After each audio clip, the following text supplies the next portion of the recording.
السلام عليكم ورحمة الله وبركاته. الحمد لله رب العالمين والصلاة والسلام على أشرف المرسلين وعلى آله وأصحابه وأزواجه وذرياته وأهل بيته أجمعين. சங்கைக்கும் எம்மைக்கும் உரிய பெரியோர்களே, சகோதரர்களே, எல்லாம் அல்லாஹ் ஜல்ல ஜலாலுஹு நாம் செய்யக்கூடிய எல்லா நற்காரியங்களையும் முகஸ்துதியின்றி இஹ்லாஸான முறையில் இறைவனுக்காக மட்டுமே செய்யப்பட்ட நல்வணக்கங்களில் நம் வணக்கங்களை அல்லாஹ் கபூல் செய்து கொள்வானாக. நாம் செய்யக்கூடிய வியாபாரங்களிலும் தொழில்துறைகளிலும் நஷ்டம் இல்லாத ஹலாலான ஒரு நிரம்ப லாபத்தை பெற்று இந்த லாபகரமான வாழ்க்கை கொண்டு தம் தேவைகளுக்கும் தேவையுடையவர்கள் தேவைகளை நிறைவேற்றக்கூடிய நல்ல பொருளாதாரத்தையும் உள்ள விசாலத்தையும் அல்லாஹ் அனைவருக்கும் வழங்கி வருவானாக. கஞ்சத்தனம் என்கிற தீய பண்பை விட்டு அல்லாஹ் நம்மை பாதுகாத்துக் கொள்வானாக. நம்மை இந்த உலகத்தில் வாழ வைக்கும் காலம் எல்லாம் நோயினுடைய இன்று ஆரோக்கியத்தில் அல்லாஹ் நம்மை வாழ செய்வானாக. அந்த ஆரோக்கியமான வாழ்க்கை கொண்டு அல்லாஹ் சூழலில் இருக்கக்கூடிய அனைத்து நல்லவர்களையும் புரியக்கூடிய நல்ல முத்தகங்களின் கொண்டு அல்லாஹ் நம்மை ஆக்கி அருவானாக. திடீர் மரணங்களை விட்டும் தீய மரணங்களை விட்டும் நம்மையும் நம் குடும்பத்தையும் நம் சமூகத்தையும் அல்லாஹ் முழுமையான முறையில் பாதுகாத்துக் கொள்வானாக. மருத்துவமனையின் செலவினங்களை விட்டும் வேதனைகளை விட்டும் அல்லாஹ் நம்மை காத்தருவானாக. நம்மில் யாரெல்லாம் நோயால் பாதிக்கப்பட்டு வீடே கதி என்றும் ஆஸ்பத்திரியை கதி என்றும் அல்லல் பற்றும் அவதியுற்று வருகிறார்களோ அத்தனை மக்களுக்கும் வெகு விரைவில் நோயை போக்கி உள்ள ஆரோக்கியத்தை வழங்குவதோடு அவர்களை கொண்டு அவர் குடும்பத்திற்கும் சமூகத்திற்கும் நல்ல பலன் தரக்கூடிய மக்களாக ஆக்கி அருவானாக. நாம் உலகத்தில் வாழ்ந்து மறைகிற நேரத்தில் லா இலாஹ இல்லல்லாஹ் முஹம்மது ரசூலுல்லாஹ் என்ற கலிமாவை மொழிந்து ஜன்னத்துல் ஃபிர்தௌஸை கண்ணால் கண்டாக மகிழ்ந்து சிரித்த வண்ணமாக அன்னைக்கக்கூடிய நல்வாக்கியம் பெற்ற மக்களில் அல்லாஹ் நம்மை ஆக்கி அருவானாக. மரணித்தும் மரணிக்காத இறைநேசர் கூட்டத்தில் அல்லாஹ் நம்மை ஆக்கி அருவானாக. நாளை மறுமையில கண்மணி முஹம்மது ரசூலுல்லாஹி ஸல்லல்லாஹு அலைஹி வஸல்லம் அவர்களின் திருக்கரங்களால் ஹவ்துல் கௌசர் என்கிற தடாகத்தின் நீர் பருகி அன்னாரின் ஷஃபாத்தை பெற்று அன்னாரின் கரம்பிடித்து ஜன்னத்துல் ஃபிர்தௌஸ் என்ற உயர்ந்த சொர்க்கத்தில் அவர்களோடு அல்லாஹ் நம்மை சங்கமிக்க செய்வானாக.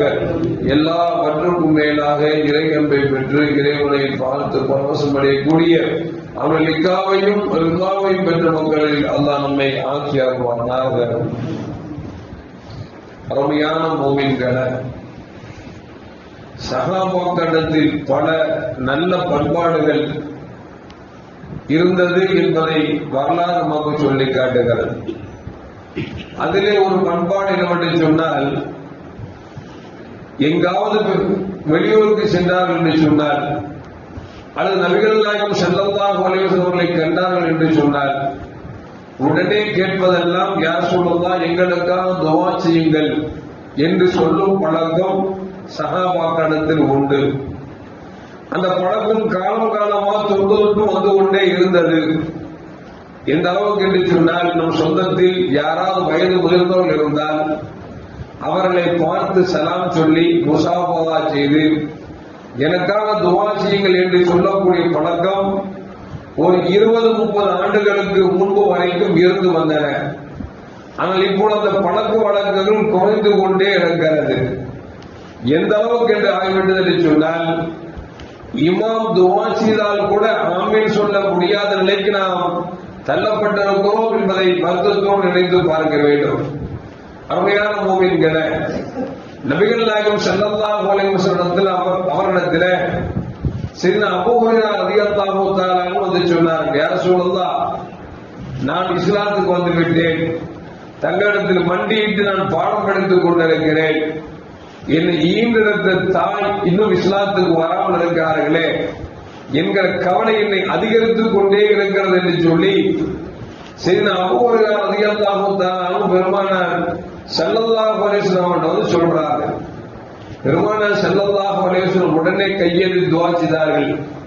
அல்லாஹும்ம இஹ்தி யூமி அபூ ஹுரைரா, யா அல்லாஹ் அபூ ஹுரைராவின் தாயாருக்கு நீ நேர்வழி காட்டு என்று பெருமானார் ஸல்லல்லாஹு அலைஹி வஸல்லம் கரமேந்தி துஆ செய்தார்கள்.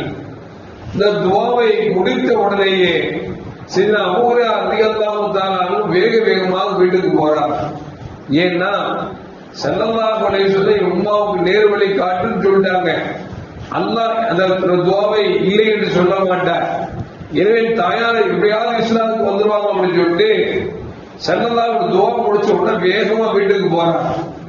வீட்டுக்கு போனா தாயார் அபூ ஹுரைராவை அழைத்து சொன்னார்கள், என் அருமை மகனே கையை கொடு என்று சொல்லி, நான் கலிமா சொல்லிவிட்டேன் என்று சொல்லி கலிமாவை சொல்லி கேட்டு அந்த கலிமாவை சொல்லி அவர் இஸ்லாத்தை ஏற்றுக்கொண்டார் என்று சொல்லி வரலாற்றில் பதிவு செய்யப்படுகிறது. அருமையான மக்களை எதற்கு சொல்லுவார் என்று சொன்னால், ஒன்று நபிகள் நாயகம் ஸல்லல்லாஹு அலைஹி வஸல்லம் சந்திக்கிற பொழுதெல்லாம் ஒன்று தனக்காக அல்லது தன்னுடைய ஞானத்திற்காக அல்லது தன்னை சார்ந்தவர்களுக்காக துஆ செய்யுங்கள் என்று கேட்கக்கூடிய பழக்கம் சஹாபாக்களிடத்தில் இருந்தது. அப்படி பார்க்கிற பொழுது அபூ ஹுரைரா ரலியல்லாஹு தஆலா அவர்கள் தன் தாயாரின் ஹிதாயத்துக்காக துஆ செய்ய சொல்லி கேட்கிறார்கள். பெருமானார் ஸல்லல்லாஹு அலைஹி வஸல்லம் துஆ செய்த மாத்திரத்தில் ஓடி சென்று வீட்டில் பார்த்தால் தன் தாயார் இஸ்லாத்தை ஏற்றுக்கொள்வதற்கு தயாராக இருந்தார்கள், இஸ்லாத்தை ஏற்றுக்கொண்டார்கள் என்று சொல்லி வரலாறு வருகிறது. இன்னொரு கட்டத்தில் கண்மணி நாயகம் ஸல்லல்லாஹு அலைஹி வஸல்லம் அவர்களை சந்தித்து, யார சொல்லலாம், எனக்கு ஏதாவது நீங்கள் தர வேண்டும், துஆ செய்ய வேண்டும் என்று சொன்னார்கள். என்ன வேண்டும் என்று கேட்டார்கள். பெருமானார் ஸல்லல்லாஹு அலைஹி வஸல்லம் சரி அபூ ஹுரைரா ரலியல்லாஹு ஒரு பழக்கம் என்ன அப்படின்னா, பசிச்சா ஏதாவது சாப்பிடணும்னு சொல்லி பேரித்த பழத்தை நிச்சயம் அப்படின்னா ஒரு சின்ன சுருக்கு பையில போட்டு அவங்க இடுப்பை கட்டியிருப்பாங்க. அந்த பேரித்த பழத்தை காமித்து யார சொல்லலாம், இந்த பேரித்த பழத்தில் நீங்கள் துஆ செய்து தாருங்கள் என்று சொல்லி கேட்கிறார்கள். பெருமானார் ஸல்லல்லாஹு அலைஹி வஸல்லம் அவர்கள் துஆ செய்து கொடுத்தார்கள். கொடுத்தால் என்ன ஆச்சரியம் தெரியுமா, அந்த பேரித்த பழம் மரத்தின் அந்த பேரித்த பழம் பெருமானார் ஸல்லல்லாஹு ஓதி கொடுக்கிறோம் சொன்னார்கள். அபூ ஹுரைரா, இந்த பையை நீங்கள் திறந்து பார்க்க கூடாது, எப்பொழுதெல்லாம் உங்களுக்கு தேவைப்படுகிறதோ அப்பெல்லாம் கையை விட்டு உள்ளே எடுத்து சாப்பிட வேண்டுமே தவிர திறந்து பார்க்க வேண்டாம் என்று பெருமானார் ஸல்லல்லாஹு அலைஹி வஸல்லம் வேண்டார். சரி அபூ ஹுரைரா ரலியல்லாஹு தஆலா அவர்கள் இந்த பேரித்த பழம் எப்பொழுதெல்லாம் பசிக்கிறதோ அந்த பையில் கையை விடுவார்கள், எடுத்து சாப்பிடுவார்கள். குழந்தைகளை பார்த்தால் கையை விடுவார்கள், எடுத்து கொடுப்பார்கள். விருந்தாளிகள் வந்தால் கையை விடுவார்கள், எடுத்து உபசரிப்பார்கள். இப்படியே காலங்கள் கடந்து இதுவரைக்கும் விட்டு சொன்னால் நபிகள் நாயகம் ஸல்லல்லாஹு அலைஹி வஸல்லம் உலகத்தை விட்டு பிரிந்து அதற்கு பிறகு அபூபக்கர் சித்திக் ரலியல்லாஹு அன்ஹு ஆட்சி காலம் முடிந்து, பெருமாள் உமர் ரலியல்லாஹு அன்ஹு ஆட்சி காலம் முடிந்து, உஸ்மான் ரலியல்லாஹு அன்ஹு ஆட்சி காலத்தில் உஸ்மான் ரலியல்லாஹு அன்ஹு ஷஹீதாக்கப்பட்ட பொழுது, கொல்லப்பட்ட பொழுது அந்த கலவரத்தில் செய்த அபூ ஹுரைரா ரலியல்லாஹு அன்ஹு அந்த பெருமானார் ஓதி கொடுத்த பேரித்தம்பழம் பை காணாமல் போய்விட்டது. எல்லா சஹாபாக்களும் வருத்தத்தில் இருக்கிறார்கள்.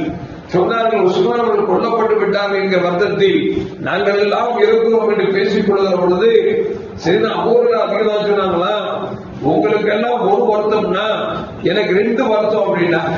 என்ன 2 வருத்தம்? உஸ்மான் ரலியல்லாஹு கொல்லப்பட்டு விட்டார்கள் என்கிற வருத்தம் என்னை ஆட்கொண்டிருக்கிறது. அது மட்டுமல்ல, பெருமானார் ஸல்லல்லாஹு ஓதித்திருந்த அந்த பேரித்த பழம் பை காணாமல் போய்விட்டது என்று சின்ன அபூ ஹுரைரா ரலியல்லாஹு அவர்கள் வருத்தப்பட்டார் என்று ஹதீஸில் பதிவு செய்யப்படுகிறது.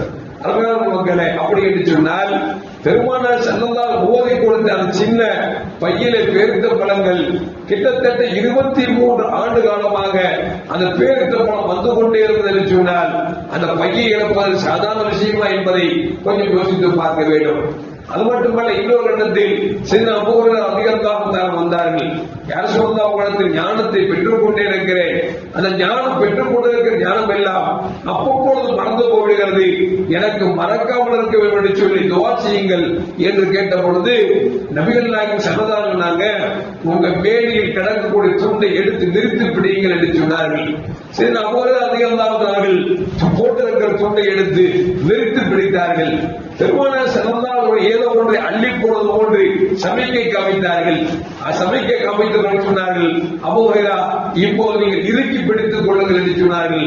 சரி அபூ ஹுரைரா ரலியல்லாஹு அவர்கள் இறுக்கி பிடித்துக் கொண்டார்கள். சொல்கிறார்கள், அதற்கு பிறகு எனக்கு மறந்தே வந்ததில்லை என்று சொல்கிறார்கள். அருமையான மக்களே, எதற்கு சொல்லுவோம் என்று சொன்னால் நபிகள் நாயகம் ஸல்லல்லாஹு அலைஹி வஸல்லம் மோஜிசாக்களில் பல இருந்தாலும் கூட சையத் அபூ ஹுரைரா ரலியல்லாஹு தஆலா பெருமானாரை காணுகிற பொழுதெல்லாம் ஏதாவது ஒன்றுக்காக துஆ சொல்லி சொல்வார்கள். அந்த துஆவின் பிரதிபலனாக மறதி ஏற்பட்டது, மறதி அகன்றது, பேரித்தம்பழம் கனிகள் கொத்து கொத்தாக அவனுக்கு வந்து கொண்டிருந்தது. தாயார் ஹிதாயத்துக்கு எடுத்து என்று சொன்னால் இதுவெல்லாம் பெருமானார் சல்லல்லாஹு கேட்டு பெற்றுக் கொண்டார் என்று சொன்னால், நாமும் நமக்கு மூத்தவர்கள் இருந்தார் என்று சொன்னால், நல்ல ஆளுங்கள் வந்தார் என்று சொன்னால், அது வணக்கசாலிகள் வந்தார் என்று சொன்னால் அவர்களை பார்த்து நாம் துஆ செய்து சொல்லி கேட்க வேண்டும். அதுதான் சாலச்சிறந்த செயல், அது ஒரு நல்ல மரபு என்பதை நமக்கு சஹாபாக்கள் சொல்லி காட்டுகிறார்கள். எல்லாம் அல்லாஹ் ஜல்ல ஜலாலுஹு மேன்மக்களின் துஆவை பெற்று வாழக்கூடிய நல்ல மூமின்களின் கூட்டத்தில் அல்லாஹ் என்னையும் உங்களை மாற்றி அருள்வானாக. அஸ்ஸலாமு அலைக்கும் வரஹ்மத்துல்லாஹி வபரகாத்துஹு. ஸல்லல்லாஹு அலா முஹம்மத் ஸல்லல்லாஹு அலைஹி வஸல்லம். ஸல்லல்லாஹு அலா முஹம்மத் ஸல்லல்லாஹு அலைஹி வஸல்லம். ஸல்லல்லாஹு அலா முஹம்மத் யா ரப்பி ஸல்லி அலைஹி வஸல்லிம்.